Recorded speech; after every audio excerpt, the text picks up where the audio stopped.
Todos crecemos escuchando historias de cosas que chocan en la noche. El hombre con el gancho por mano, Bloody Mary, la lista continúa. Crecemos escuchando estas historias y las guardamos en el fondo de nuestra mente, utilizando nuestra mente racional para discernir entre lo que es verdad y lo que es solo folclore. Solía pensar de la misma manera, hasta que fui allí.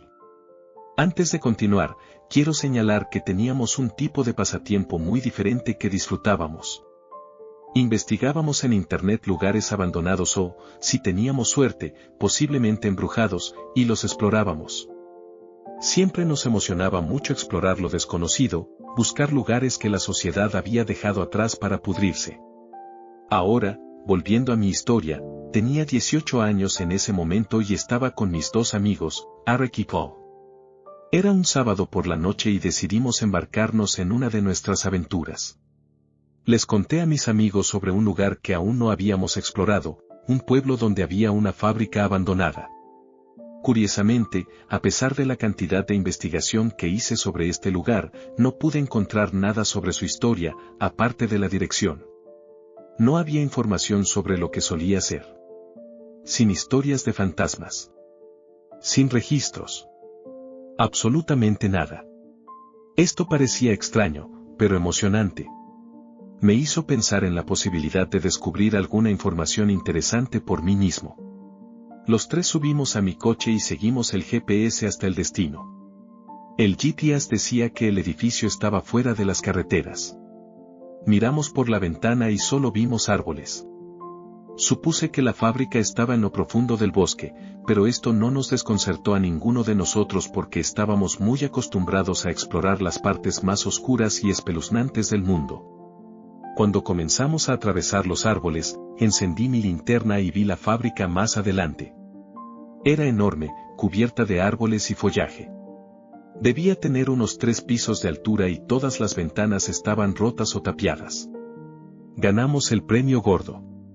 Los tres entramos en la estructura abandonada y nos pusimos los respiradores. La seguridad es lo primero, ¿verdad? Había basura por todas partes. Latas, motores viejos, chucherías de otra época, mucho antes que la mía. Y a medida que encontrábamos más elementos, llegamos a la conclusión de que esto solía ser una especie de fábrica de automóviles. A medida que avanzábamos más hacia el edificio, sentí que algo andaba mal. Como si una sensación nauseabunda de maldad simplemente barriera mi cuerpo como una ola. Me detuve por un momento y Eric preguntó, ¿qué pasa? No queriendo sonar asustado, simplemente lo ignoré y seguí caminando. Hacia el centro del edificio, había unas escaleras. Este lugar ya era bastante espeluznante sin una escalera que solo bajara. Nunca antes había sentido este sentimiento, pero en realidad no quería bajar allí. Iluminé las escaleras con mi linterna y las miré por un momento. Todo lo que había era silencio. Vamos, ustedes están actuando como un montón de cobardes, recuerdo que Pablo dijo. Él lideró el camino, Eric y yo lo seguimos de cerca. Finalmente llegamos al fondo y, para mi desconcertante sorpresa, había un brazo de maniquí tirado en el suelo. Pensé para mí mismo, ¿qué estaría haciendo algo como esto aquí? La sensación empeoró instantáneamente. Escaneamos cautelosamente la habitación con nuestras luces y los rayos iluminaron el polvo o lo que sea que había en el aire. Con la habitación iluminada por nuestras linternas, era obvio que realmente no había nada sorprendente aquí abajo. Solo más motores y basura. Estábamos a punto de dar la vuelta y regresar a subir, cuando noté algo detrás de lo que parecía ser una caldera grande. Caminé hacia allí y era una puerta. Era muy baja, aproximadamente la mitad de mi altura. También estaba cubierta de óxido. Abrí la puerta lentamente y entré. Sin pensarlo, caminé hacia adelante, intrigado pero horrorizado.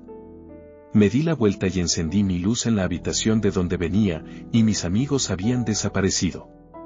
La puerta luego se cerró. No había manija. No había salida.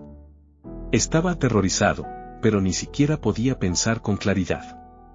Golpeé la puerta. Grité por mis amigos y no pasó nada.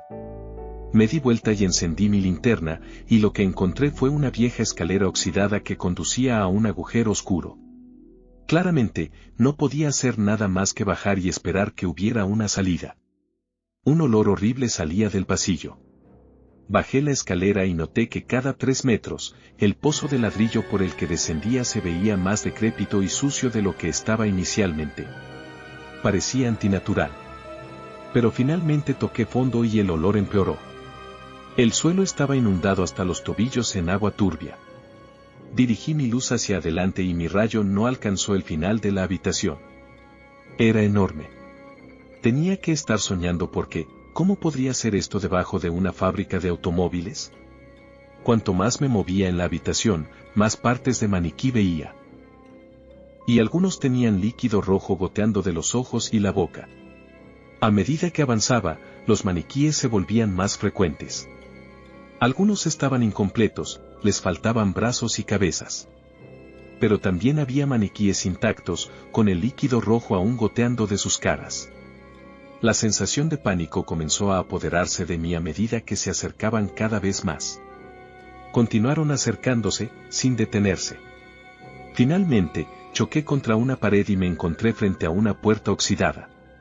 Sin pensarlo 2 veces, entré por la puerta y terminé fuera de la fábrica, detrás del edificio. Antes de que pudiera voltear para ver qué había sucedido, la puerta ya estaba cerrada. Ni siquiera intenté adivinar lo que había detrás de ella. Solo quería ir a casa. Caminé de regreso a mi auto y me fui, tan agotado que ni siquiera me preocupaba por mis amigos. Probablemente habrían pedido que los llevara. Comencé a conducir y me di cuenta de que no había muchos autos en la carretera. Sabía que era tarde, pero en realidad no vi ningún auto en todo el viaje de regreso. Finalmente llegué a casa y me sorprendió ver que no había autos en el camino de entrada. Esto era extraño, ya que mis padres nunca salían hasta tarde. La lluvia seguía cayendo intensamente y corrí al porche para evitar mojarme. Cuando intenté girar la perilla, me di cuenta de que también estaba desbloqueada. Esa sensación nauseabunda que sentí en la fábrica volvió a aparecer. Necesitaba dormir. Entré con cautela a la casa, dejé mis cosas y subí las escaleras. Intenté encender las luces, pero no pasó nada. La tormenta probablemente había cortado la electricidad.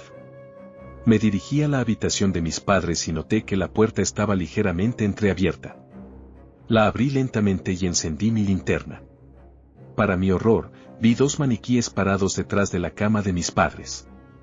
Eran diferentes, pero ambos tenían una sonrisa siniestra en sus rostros. Los maniquíes no deberían verse así.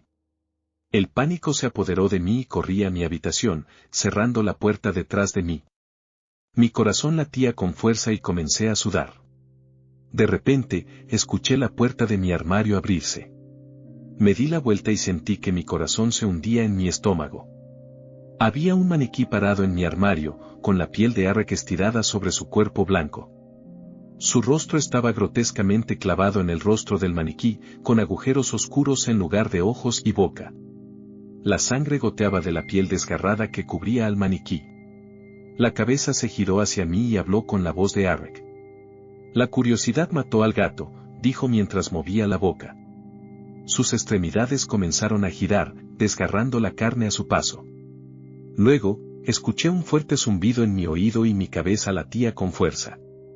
La náusea volvió y vomité. Me desmayé. Cuando desperté, vi las caras de mis 2 amigos. Estábamos en el sótano de la fábrica. Vaya, hombre tranquilo, te desmayaste, dijo Arrek. Parece que te golpeaste la cabeza bastante fuerte. Finalmente me senté y les conté sobre la habitación detrás de la caldera, la habitación grande, los maniquíes y el encuentro con aquel que llevaba la piel de Arrek. Estaban confundidos, así que me levanté y los llevé detrás de la gran caldera para mostrarles la puerta. Pero ya no estaba.